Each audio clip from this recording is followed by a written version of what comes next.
Euh, voilà, prochaine séquence, la psychiatrie. La psychiatrie est un mot qui fait peur et notre prochain invité va s'employer à démystifier cette discipline.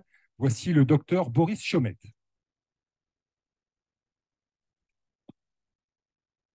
Bonjour, docteur. Vous nous Bonjour. accueillez ici. Merci à nouveau de nous accueillir. Vous êtes psychiatre et vous, dans votre job, vous rencontrez beaucoup de familles. À force de rencontrer, vous avez constaté qu'il y a une variété de symptômes et cela appelle évidemment des réponses variées.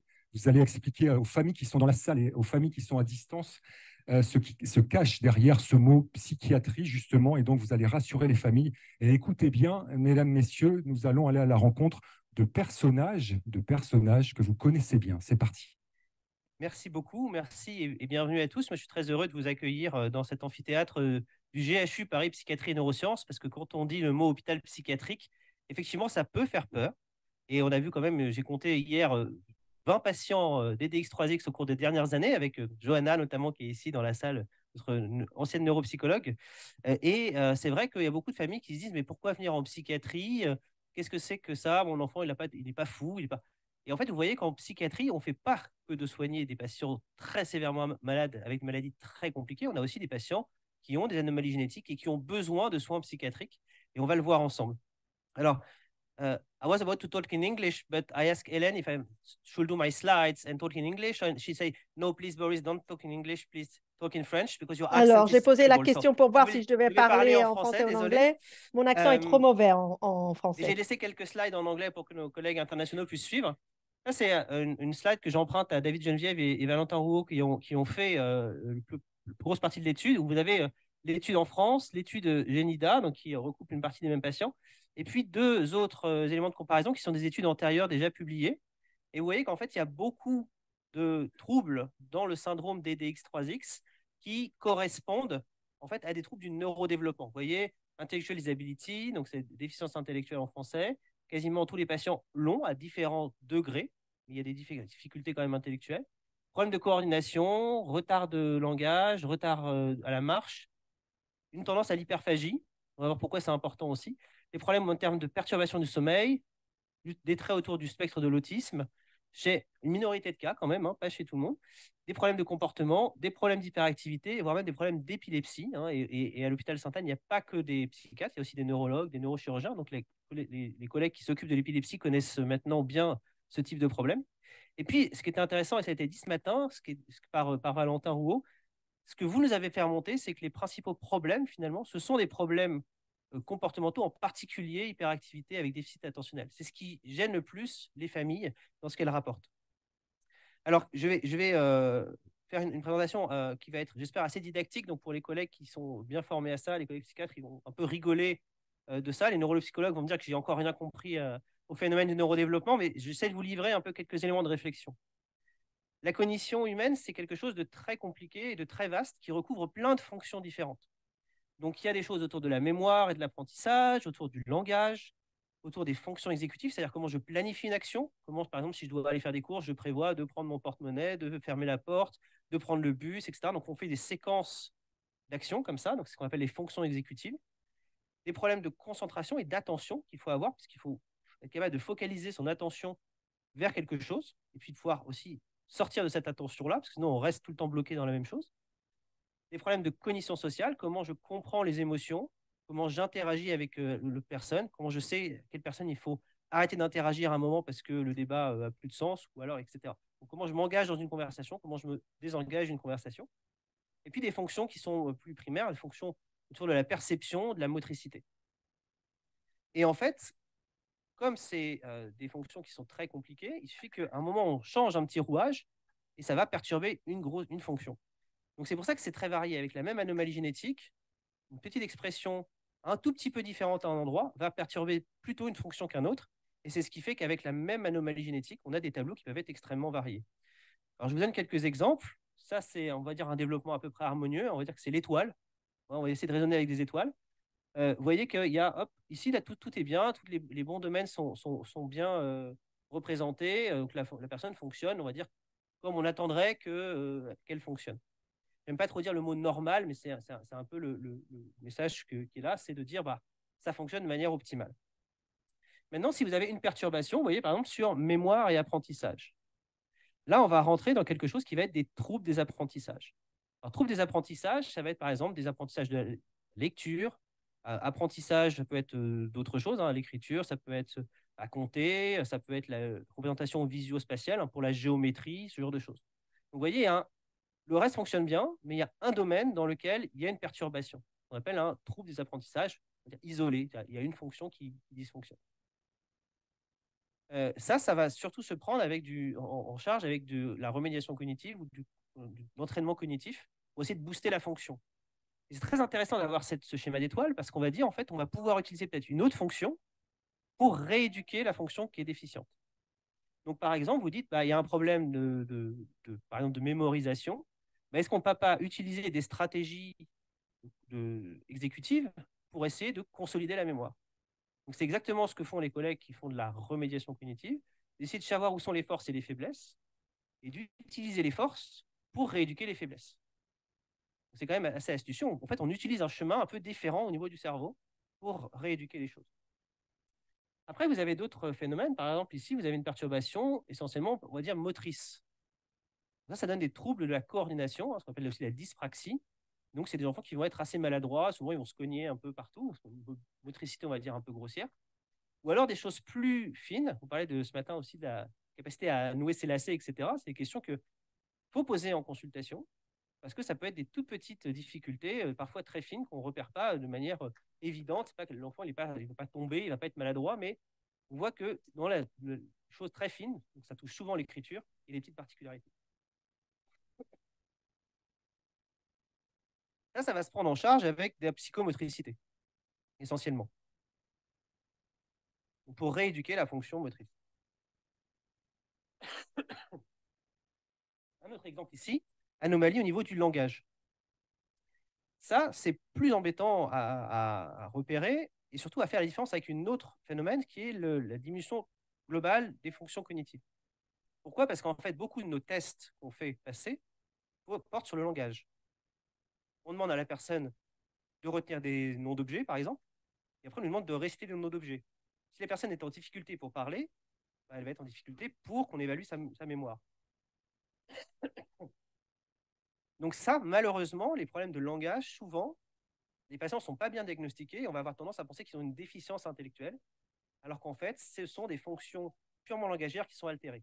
Et vous savez, on a vu ce matin avec Angela Morgan, que le langage étant très difficile dans le syndrome des DX3X, souvent, ça fait qu'on diminue artificiellement, enfin, par l'évaluation, le niveau d'intelligence des patients.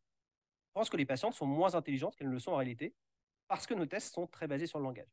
Alors, il y a d'autres types de tests. Hein. Il y a ce qu'on appelle les VICE, donc c'est des échelles de Wechsler pour mesurer l'intelligence, qui peuvent être des échelles non verbales pour évaluer encore plus finement le raisonnement sans passer par le langage. Mais ce n'est pas forcément aussi intuitif et connu que le reste des évaluations qu'on fait en neuropsychologie. La rééducation du langage, bah, c'est évidemment l'orthophonie, c'est vraiment le numéro un. Alors, on sait à quel point c'est difficile de trouver des professionnels. Après, vous pouvez aussi imaginer que vous pouvez avoir plusieurs domaines qui sont altérés. Imaginez que vous ayez une altération du langage, une altération de la motricité. Ben, à ce moment-là, vous allez faire appel à un orthophoniste, à un psychomotricien. Et c'est bien ce que vous voyez pour vos enfants. C'est-à-dire que souvent, ils accumulent plusieurs difficultés. Et donc, en fait, leurs agendas se remplissent comme des agendas de ministres parce que, en fait, vous êtes obligé de faire appel à plein de professionnels différents pour essayer de booster les différentes fonctions. Et puis après, vous avez des phénomènes où vous voyez que c'est toujours l'étoile, elle est à peu près homogène, mais elle est réduite. Et ça, c'est ce qu'on appelle vraiment la déficience intellectuelle ou le trouble du développement intellectuel. Donc, vous avez des capacités qui sont moindres dans plusieurs domaines. Ça, c'est plus difficile à rééduquer parce qu'il va falloir chercher un peu les différentes forces qui ne sont pas toujours évidentes pour essayer de rééduquer les choses. Honnêtement, on est encore très loin de pouvoir prendre en charge efficacement ce type de choses. Et donc, du coup, c'est souvent des patients qui ne peuvent pas bénéficier de thérapies spécifiques là-dessus. Donc, il faut multiplier les prises en charge, essayer de booster le langage, booster la motricité. Mais c'est très difficile d'agir sur l'étoile en elle-même et de la faire grossir. Je voulais faire un petit focus sur la cognition sociale, puisque c'est vrai qu'on avait repéré qu'il y avait quelques patientes qui avaient des traits de l'ordre de l'autisme dans le syndrome.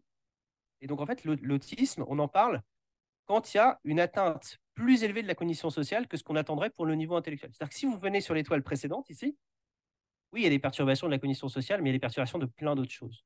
Pour qu'on parle d'autisme, il faut que le reste fonctionne bien, mais que la cognition sociale soit plus basse que ce qu'on attendrait. Il faut que l'étoile soit plus rétractée à cet endroit-là. Donc c'est pour ça que des fois, on donne des noms un peu, on dit un peu autisme, un peu par excès. Alors, il faut le faire parfois quand ça simplifie les démarches pour obtenir un financement, une aide quelconque, une mise dans une certaine institution. Où il faut mettre un label autisme, on le fait, mais l'autisme tel qu'il est défini, le trouble du spectre de l'autisme, c'est vraiment quand les compétences sociales sont moins élevées que ce qu'on attendrait du patient en vue de son fonctionnement en général. Et puis, ça va s'améliorer essentiellement par ce qu'on appelle l'entraînement aux habiletés sociales. C'est-à-dire qu'on va faire travailler le patient. Alors, il y a deux étapes souvent. Il y a une étape qui est de vérifier que le patient comprend ses émotions, comprend les émotions des autres. Ça, c'est un peu le b.a.-ba, parce que si la personne ne comprend pas l'émotion de l'autre, ça va être compliqué en plus après de travailler la relation.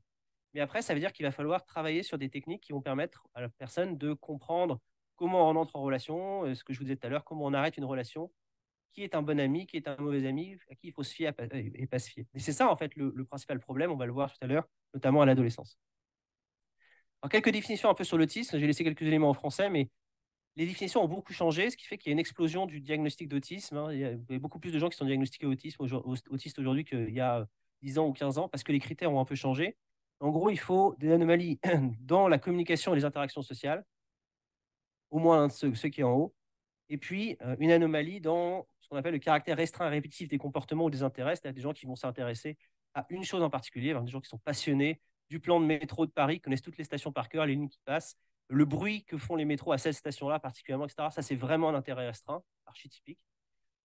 Et puis, vous avez aussi ce qui va être des problèmes de sensorialité, des fois, donc des hypo ou des hypersensorialités, des gens qui sont par exemple très sensibles à la lumière ou peu sensibles à la lumière, ou très sensibles au bruit, peu sensibles au bruit. Ce qui est important à repérer, parce que si vous immergez quelqu'un dans une structure qui est bruyante, par exemple, ça va être tellement déstabilisant pour elle qu'elle peut des fois avoir des problèmes de comportement qui sont liés en fait à des problèmes sensoriels. Donc c'est aussi important quand on fait des évaluations de ces patients-là, d'avoir une évaluation bien sûr neuropsychologique avec les fonctionnements du cerveau, mais aussi ce qu'on appelle un profil sensoriel, pour savoir comment la personne réagit face à l'environnement pour pouvoir ensuite adapter le milieu dans lequel elle est. J'attire votre attention sur le fait qu'on parle, donc on parle de DDX3X, même si on va le voir cet après-midi, il y a aussi des garçons, il y a quand même essentiellement des filles qui sont atteintes de ce syndrome-là. Et chez les filles, il y a une particularité, c'est qu'elles sont très habiles pour se camoufler. C'est le même mot en français et en anglais, je n'ai pas de problème de traduction, c'est camouflage dans les deux cas, ça c'est pratique. Et ça veut dire qu'on ne repère pas bien les filles qui ont un problème de l'ordre de l'autisme. Parce que souvent, c'est les filles, elles ont probablement une plus grande propension à adhérer un peu à l'environnement et à masquer leurs symptômes. Nous, les garçons, on n'est pas très doués pour ça. Ça se voit quoi, quand on a un problème. Les filles, elles sont plus habiles pour faire passer un peu la pilule et essayer de mieux le cacher. Donc, du coup, ça passe parfois un peu inaperçu, ce type d'autisme-là. Pourtant, c'est des vrais cas. Et c'est vrai que tout à l'heure, j'entendais quelqu'un qui disait, je crois que c'était vous, madame, pour ma fille ne peut pas être autiste, de toute façon, elle regarde dans les yeux. Non, c'est pas ça. C'est que probablement, elle sait que pour qu'on la comprenne ou qu'en société, il est acceptable de regarder dans les yeux. Et donc, du coup, elle a appris, mais ce n'est pas automatique chez elle, que quand elle parlait, elle devait regarder dans les yeux. Mais si on regarde finement, je ne suis pas persuadé qu'il n'y ait pas une petite anomalie, qu'elle ne regarde pas, par exemple, trop fixement les gens dans les yeux au cours de la conversation et ce genre de choses.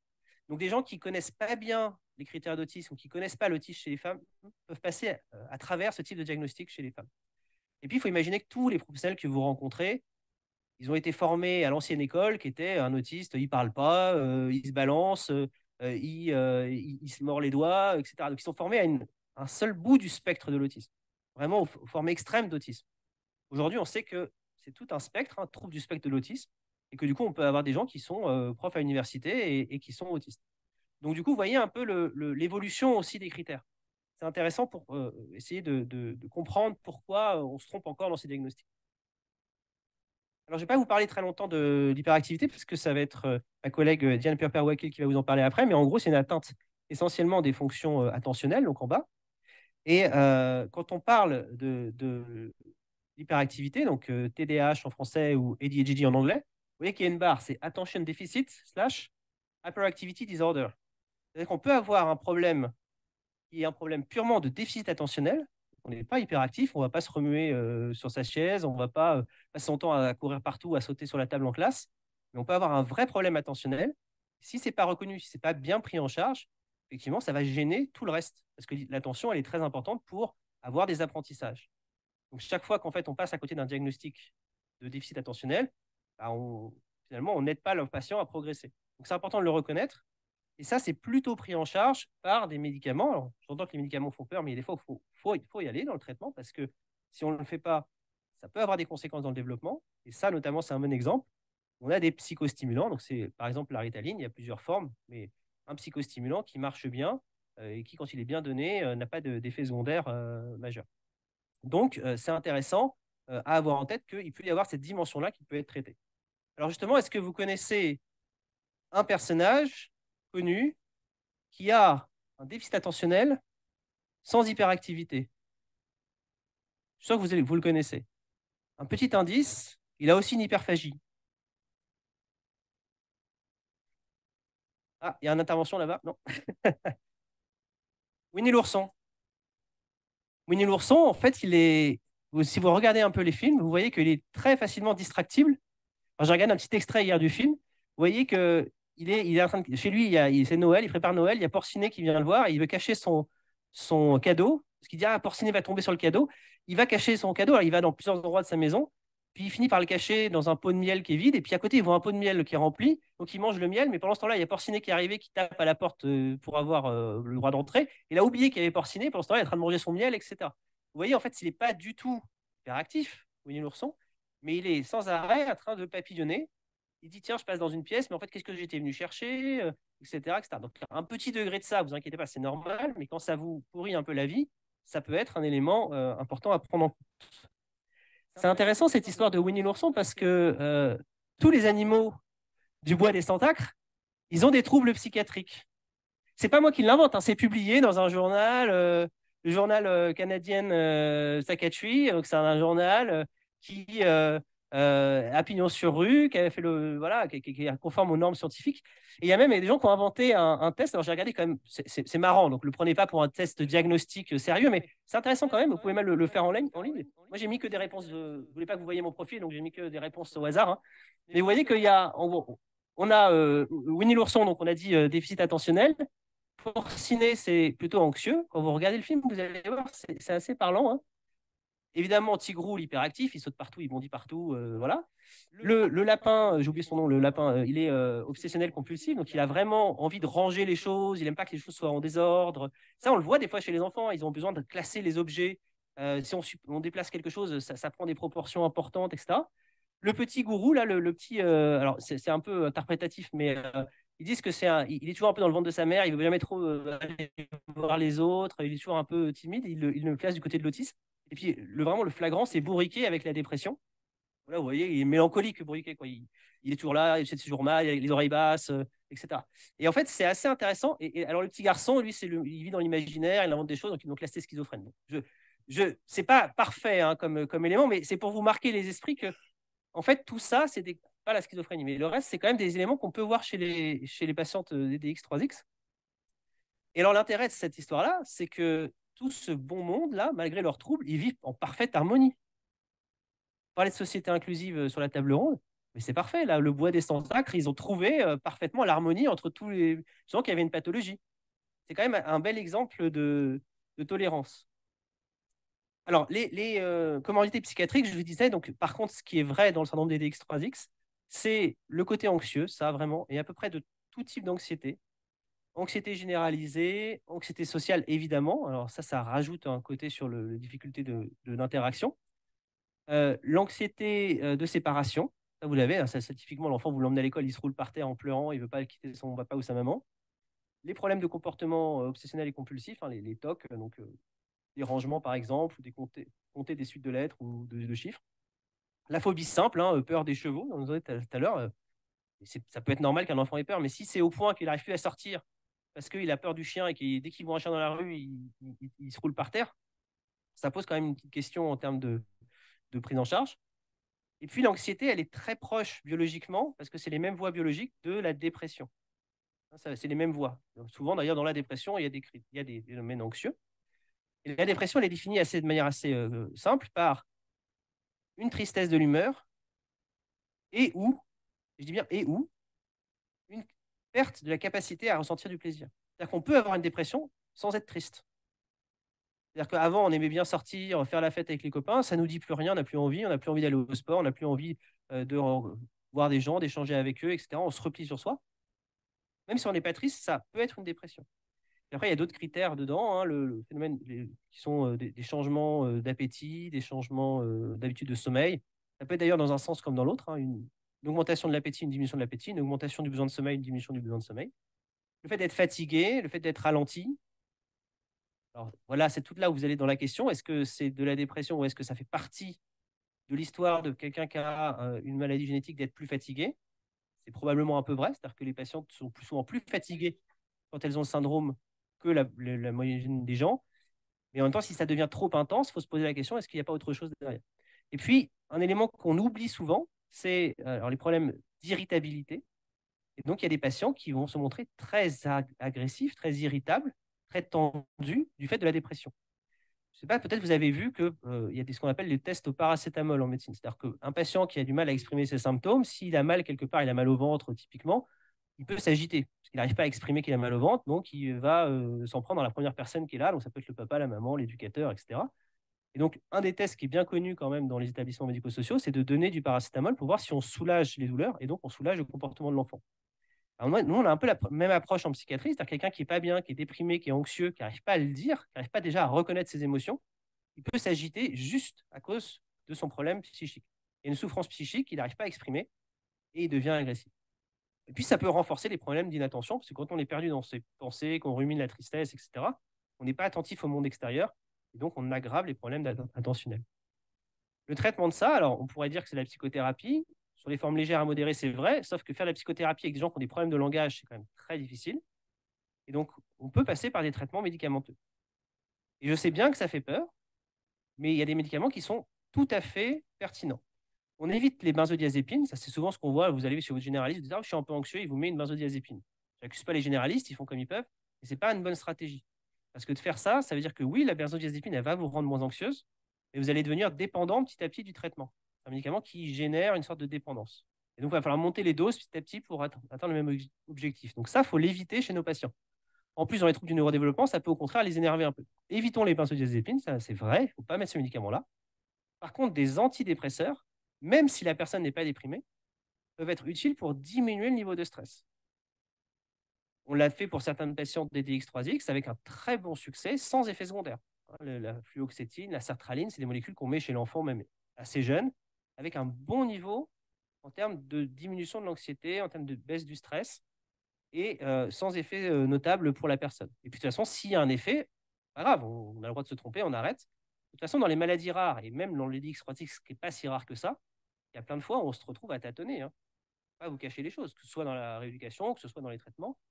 On met des traitements, on voit, la personne nous dit quels sont les effets, l'entourage nous signale, et on rétropédale. Et il n'y a pas de conséquences après si on laisse pas le traitement au long cours. Un petit point quand même sur ce qui va nous intéresser, c'est la transition de l'adolescence à l'âge adulte. C'est une période vraiment charnière qui peut faire casser un peu la prise en charge. Parce que vous allez passer du monde de la pédiatrie au monde de la prise en charge des adultes. Et la prise en charge des adultes, il n'y a pas un médecin qui gère les adultes. Il y a des pédiatres qui gèrent les enfants, mais il n'y a pas de médecin qui gère les adultes. Donc vous allez vous retrouver à taper aux portes du neurologue, du psychiatre, éventuellement du cardiologue, éventuellement, etc., etc. Donc en fait, vous allez multiplier les intervenants. C'est pas bien pensé dans le système, mais je pense dans le monde entier, c'est une question, la transition est importante. Parce que c'est en plus le moment où souvent arrive le plus l'anxiété et la dépression, c'est souvent dans cette période de 15-25 ans, des fois même un peu plus jeune. Donc il y a au moment où on lâche la main de l'enfant pour qu'il aille dans le monde des adultes, en même temps, il peut y avoir des anomalies, des symptômes psychiatriques qui arrivent. Donc il faut vraiment faire attention à cette période-là. C'est aussi une période de vulnérabilité sur le plan social, puisque c'est aussi le moment où on va commencer à rencontrer d'autres personnes de son âge et la question éventuellement de l'amour qui naît, la sexualité, pas toujours, mais ça peut arriver. La question de comment on fait un ami, comment on a des amis, comment on se sociabilise. La question des réseaux sociaux, éventuellement, pour ceux qui veulent se mettre dessus. Comment on fait pour se protéger sur les réseaux sociaux. Et la question aussi économique, puisque c'est le moment où on était dépendant financièrement de ses parents, on commence à arriver à l'âge adulte, donc il y a des aides sociales à mettre en place. Il y a la question de l'autonomie aussi. Est-ce qu'on va pouvoir commencer à travailler, peut-être dans un milieu adapté, qu'on va pouvoir commencer à être dans un établissement où nos parents vont un peu nous lâcher les mains et puis on va commencer à s'insérer dans un groupe de gens avec des éducateurs, etc. Donc toutes ces questions-là, elles surviennent en même temps au moment de la transition entre l'enfance et l'âge adulte.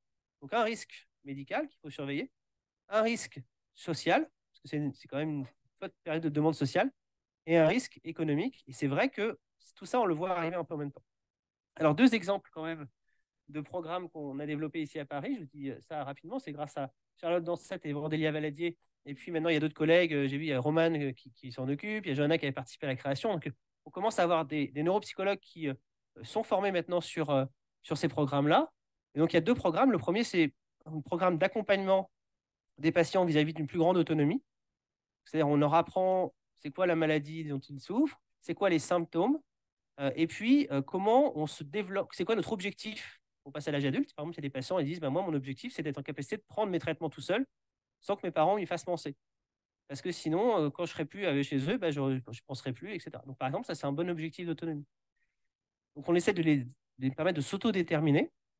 Et puis, le deuxième programme qui a été lancé dernièrement, c'est le programme PIRS. Ça existe partout, notamment aux États-Unis. C'est originaire de la Californie. Et c'est l'idée de développer les compétences sociales pour que le jeune puisse s'insérer de manière spécifique autour de l'adolescence avec d'autres jeunes. Donc, il y a par exemple des tranches d'âge, on prend des gens entre 16 et 18 ans, on les met en groupe et on leur apprend à interagir, à démarrer une conversation, à arrêter une conversation, à se faire des amis, à savoir ce que c'est qu'un bon ami, ce que c'est qu'un ami qui n'est pas forcément fréquentable, etc. Et on l'a mis un peu en place justement sur la question génétique parce qu'il y a des questions particulières pour ces patients à qui je dois parler, par exemple, parler du fait que j'ai une anomalie génétique. Ce qu'il faut le dire, ce qu'il ne faut pas le dire. Vous allez me dire, il ne faut pas le dire. C'est vrai, mais si en même temps vous rencontrez quelqu'un avec qui vous voulez faire votre vie et avoir des enfants, peut-être mieux le dire. Vous voyez un petit peu le débat qui peut arriver. Alors, c'est un peu tôt à l'adolescence pour parler de tout ça, mais il y a des choses comme ça qu'il faut commencer à mettre en place. L'idée, c'est vraiment de renforcer cette transition-là, de faire un maillage pour éviter que la corde lâche au moment de l'adolescence. Et puis, on prend les parents dans ces groupes, parce que les parents, ils vont pas bien. Là, je vous parle à vous qui êtes dans la salle, hein, vraiment, puis en Zoom. Prenez soin de vous. Peut-être qu'il y en a qui sont venus dans la conférence en avion, là, peut-être j'imagine au moins pour les gens qui sont à l'étranger, mais vous avez vu, on vous dit toujours, si la cabine se dépressurise, il faut mettre votre masque.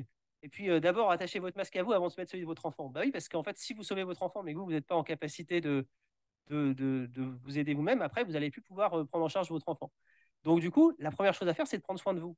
Parce que là, on n'est pas en train de parler d'une course de 100 mètres ou 200 mètres, hein, on est en train de parler d'un marathon. L'histoire, elle va durer pendant des années. Il va falloir que vous soyez là à différents moments de la vie.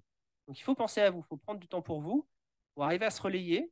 L'idéal, c'est d'alterner avec le parent 1 qui prend en charge l'enfant, le parent 2 qui peut prendre un peu de repos, des fois les grands-parents, des fois des amis, des fois des proches. La conférence, c'est aussi un bon moment de souffler et de voir que finalement, les éducateurs peuvent s'occuper des enfants, etc. C'est un point important. Ne vous sentez pas coupable par rapport à ce qui se passe. Personne n'est coupable.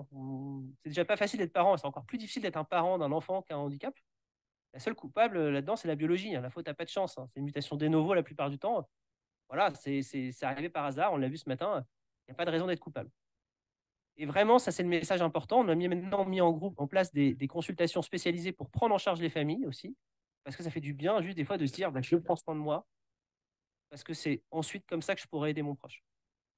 Voilà, alors une petite carte de France pour. J'ai pas la carte sur le monde entier malheureusement, mais je suis persuadé que si on a des gens d'ailleurs qui nous contactent, on arrivera à trouver des correspondants maintenant vu la diversité des collègues qui sont dans la salle. Une carte de France quand même qui est faite avec la filière déficience pour montrer les centres de référence et centres de compétences en psychiatrie sur l'ensemble de la France. Vous voyez qu'il y a des correspondants à peu près partout. Si vous les connaissez, c'est pas grave. De toute façon, vous nous envoyez un mail à nous. Vous avez l'adresse en bas, c'est RMR Psy. On peut faire des visios. Soit on fait des visios là où il n'y a pas de gens présents, soit si on peut même faire une visio et après vous réorienter sur des gens qu'on connaît localement qui peuvent vous aider. Vraiment, le message, c'est prenez-vous en charge vous, prenez en charge vos enfants, n'ayez pas peur de la psychiatrie. Il vaut mieux consulter pour rien que consulter trop tard.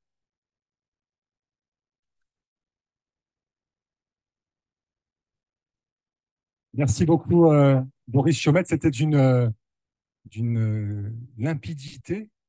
Merci.